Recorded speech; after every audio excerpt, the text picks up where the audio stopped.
pagi Bapak Ibu, apa kabar semuanya? Semoga sehat selalu ya, agar bisa terus menjaga tumbuh kembang buah hati tercinta. Pendidikan anak usia dini yang inklusif dan setara merupakan salah satu dari tujuan perkembangan berkelanjutan. Dalam mengembangkan pendidikan yang inklusif dan setara, maka harus diperhatikan layanan pendidikan anak usia dini kepada anak-anak yang memiliki kebutuhan pembelajaran khusus atau anak-anak berkebutuhan khusus. Bapak Ibu, ada yang tahu nggak apa sih PAUD inklusif itu? Mungkin Bapak Ibu belum banyak yang tahu ya, sama saya juga. Untuk itu saya akan menemui narasumber yang kompeten dan berpengalaman tentunya untuk menjelaskan bagaimana sih penyelenggaraan layanan inklusif pada satuan PAUD inklusif. Bapak Ibu ikut saya ke dalam yuk.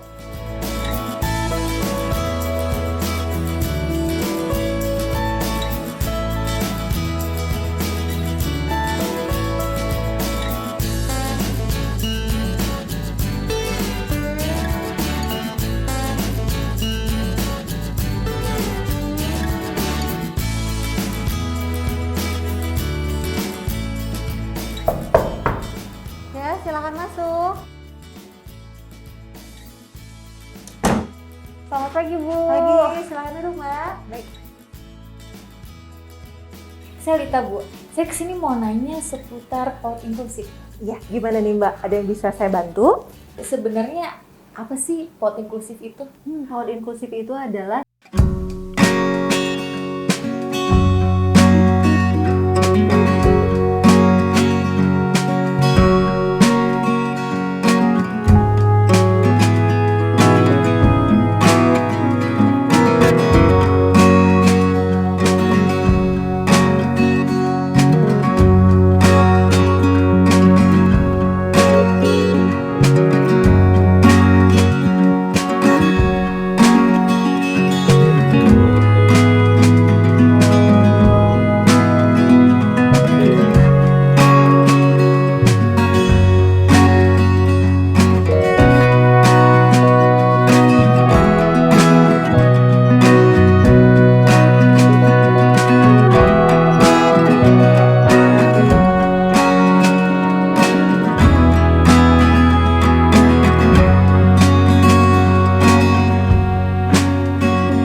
sosialisasi gitu. Jadi semua bisa sama-sama saling menghargai. Nah Bu, kalau misalkan untuk gimana sih identifikasi awal anak-anak berkebutuhan khusus di satuan PAUD inklusif ini? Ya, untuk tentang identifikasi anak itu mungkin akan lebih jelas jika kita ngobrol langsung sama psikolog sekolah. Oh, di sini ada psikolog sekolah? Iya, betul ada.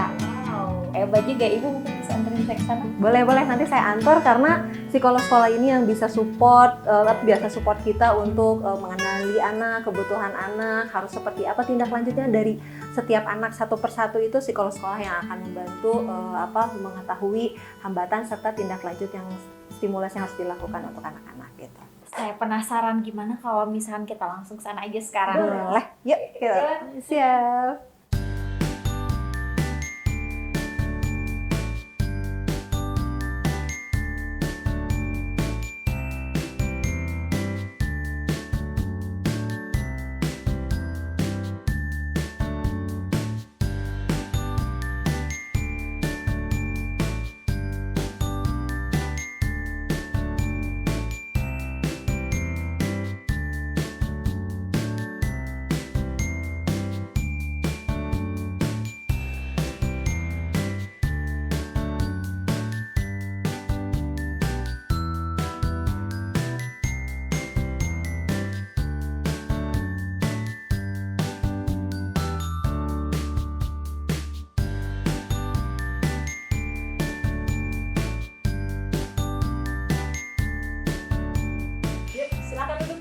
Aduh, Ibu, maaf nih sebelumnya mengganggu. Jadi gini, sebenarnya kan tadi saya udah nanya sama Ibu Kepala Sekolah nih seputar ruang inklusif.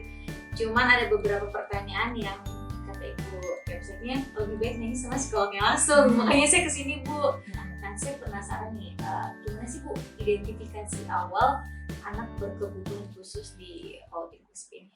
Ya, sebetulnya identifikasi itu identifikasi awal ya. Kita sudah lakukan dari awal proses saat anak masuk ke sekolah gitu ya. Nah, itu awalnya pasti mulainya itu dari wawancara. Wawancara saat anak masuk nih, pasti kan diwawancara dulu nih orang tuanya ya sama Kepsek gitu kan, sambil anaknya kita observasi gitu ya. Nah, pasti Kepsek itu akan nanya-nanya nih, bagaimana sih riwayat kehamilannya, bagaimana sih riwayat kelahirannya gitu ya. Terus bagaimana nih tumbuh kembang anaknya, apakah sesuai dengan usianya atau enggak. Terus bagaimana riwayat kesehatan anaknya. Nah, itu penting tuh data-data itu kita peroleh gitu ya. Pokoknya tumbuh kembang anak, pola asuh anak ini seperti apa. Nah, setelah itu kita akan lakukan observasi. Nah, apa nih yang diobservasi? Yang pasti adalah aspek-aspek perkembangan. Apakah aspek perkembangan ini sesuai nggak dengan milestone-nya atau sesuai nggak dengan usia perkembangannya. Nah, dilihat dari motorik kasarnya, motorik halus, terus dilihat dari kognitif, kemampuan bahasa, kemampuan sosial emosinya, dan kemampuan sensorinya. Jadi, kita observasi nih bagaimana. Nah, saat misalnya asesmen awal itu oleh kepala sekolah, kita lihat nih, oh ternyata ini kayaknya ada sesuatu deh. Nah, masalah identifikasi awal ini kita nggak bisa berdiri sendiri, pasti butuh bantuan. Nah, kebetulan di sini ada psikolognya gitu ya. Jadi pasti nih Kepsek akan menghubungi, Bu, tolong nih diobservasi anaknya, kayaknya ada sesuatu deh. Nah, biasanya saya lakukan observasi, dilihat perkembangan anaknya seperti apa gitu. Lalu hambatannya apa, Bu? Hambatannya tadi yang pertama kita nggak bisa berdiri sendiri gitu ya, kita butuh bantuan. Nah, kalau misalnya di sekolah itu ada psikolog sekolahnya, pasti akan langsung turun tangan psikolog sekolahnya. Tapi psikolog juga tidak bisa bekerja sendiri, pasti butuh bantuan, entah dokter tumbuh kembang anak, entah dokter rehab medik untuk lihat struktur tulang anaknya gitu ya, atau terapis gitu ya. Nah, itu kita harus bekerja sama gitu kan. Nah, yang kedua hambatannya adalah menyamakan persepsi antara orang tua nih. Nah, ini tantangan yang sangat besar biasanya. Susah banget gitu. Apalagi kalau orang tuanya saat kita melihat ada sesuatu, tapi orang tua tidak melihat gitu ya. Begitupun sebaliknya gitu. Jadi, ini tantangan besar bagaimana kita menyamakan persepsi nih dengan orang tua bahwa anaknya tuh butuh intervensi, anaknya butuh penanganan khusus gitu. Nah, jadi kita samakan persepsi. Itu isi tantangan terbesarnya. Nah, lalu apa langkah selanjutnya setelah identifikasi awal? Nah, setelah identifikasi awal kita lihat nih, apakah anaknya bisa terkejar dengan stimulasi-stimulasi tambahan, atau anak ini butuh pendampingan khusus, butuh program khusus. Kalau ternyata anak ini butuh pendampingan khusus, berarti anak ini justru butuh program gitu ya, yang biasanya kita kenal dengan program pembelajaran individual (PPI) gitu kan. Nah, kalau misalnya anak ini butuh pendampingan, maka akan dibuatkanlah PPI gitu kan. Nah, dibuatkan PPI, kita identifikasi masalahnya apa, aspek apa sih yang masih bermasalah. Nah, itu yang kita tangani biasanya. Lebih detail lagi. Nah, kita buatkan lagi programnya, kita buatkan lagi strateginya gitu kan. Mungkin akan berbeda dengan anak-anak pada umumnya gitu. Jadi ini memang khusus gitu. Jadi kadang-kadang anak ini kalau pendampingan di sini tuh justru ada Learning Support Unit namanya, LSU gitu ya. Jadi anak ini itu bisa kita misalnya ikut dengan kelas, program kelas. Jadi mungkin ada waktu-waktu tertentu anak ini bisa digabung nih dengan kelas. Betul gitu ya. Tergantung program apa yang mau kita gali nih gitu. Program apa yang mau kita lakukan. Tapi ada waktu-waktu tertentu anak ini ditarik, di pull out gitu. Dengan guru individualnya melakukan program khususnya gitu. Iya, secara personal. Jadi PPI itu sifatnya fleksibel sekali, dinamis sekali gitu kan, sesuai dengan kebutuhan anak, sesuai dengan kemampuan anaknya. Jadi ada yang bisa pull in masuk ke kelas, ada yang bisa ditarik pull out dengan guru pendampingnya. tergantung situasi, tergantung kebutuhan anaknya juga gitu. Oh gitu. Lalu setelah itu ada langkah selanjutnya atau emang udah itu yang langkah terakhir?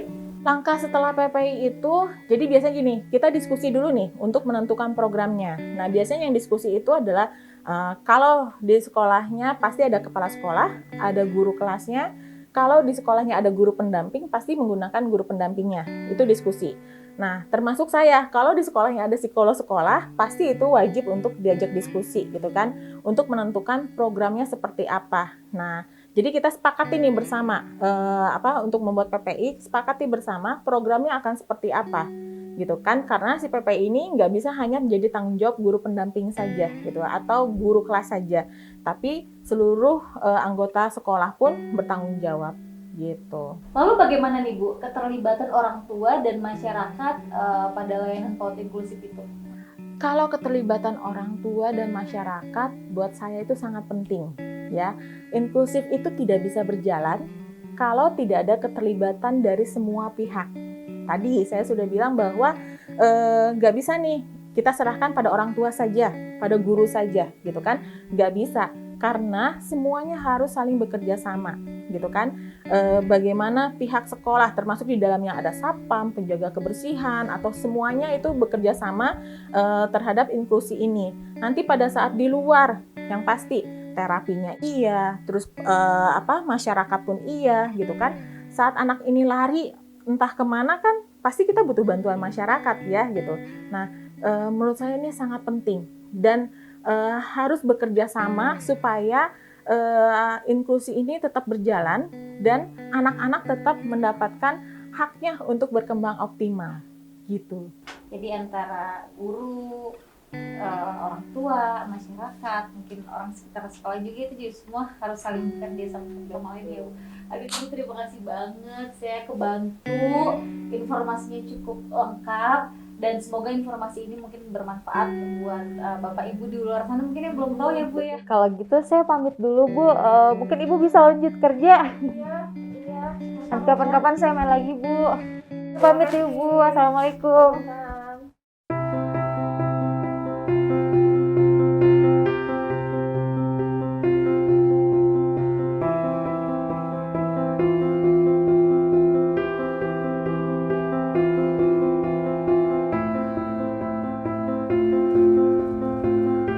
Setiap anak adalah pribadi yang unik, yang memiliki potensi serta hambatan yang berbeda.